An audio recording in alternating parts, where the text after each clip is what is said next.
This nation is the lighthouse of the gospel of Jesus Christ. And that's why In God We Trust is the foundation of America. Listen, politicians can't do it.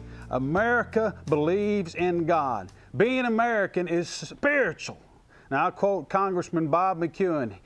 Powerful words that he said. He said, what's going on in the United States of America is a spiritual battle. And our mission is not even anywhere close to being finished yet.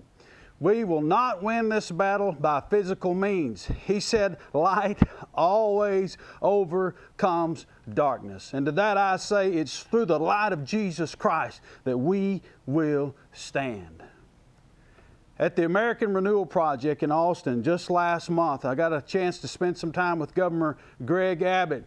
And he told this familiar story that everybody's heard about a man that was praying, asking God to help him, and a flood was coming in, and he was trying to pray and praying, and God sent a warning for him to get out of there before he got there. And then God sent a big old four-wheel drive truck to come pick him up when the water started coming out. And he said, no, I'm praying, God's going to send something, everything will be fine. And then, you know the story, God sends the boat, the water's coming up, gets over his windows, and he sends a boat to get him out of there, and he says, I'm praying, God's going to do something, he's going to get me out. Water keeps going up and up and up, and finally, he's on his roof, and a helicopter comes by that God sent and lets the rope down. Somebody comes down there to him, put this harness on, we're going to get you out of here, everything's going to be okay. Well, of course, he says, no, God's going to take care of everything I need, I'm okay. Of course, he drowns, he goes to heaven. Asked God, God, why did you let me drown?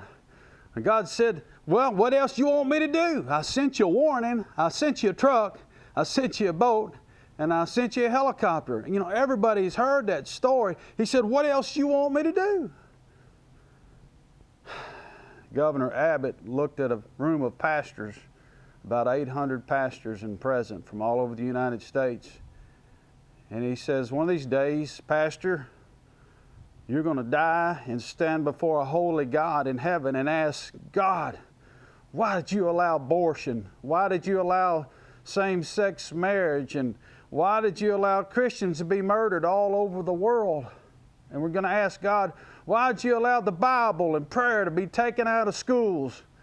And God look you dead in the eye and say, what else you want me to do? I gave you a pulpit. And I gave you a congregation. I gave you hands and feet to make a stand for me. But you were afraid to get involved and do anything. You were asleep. I gave you my power. I gave you my spirit. I gave you my word. And you just sat there and complained.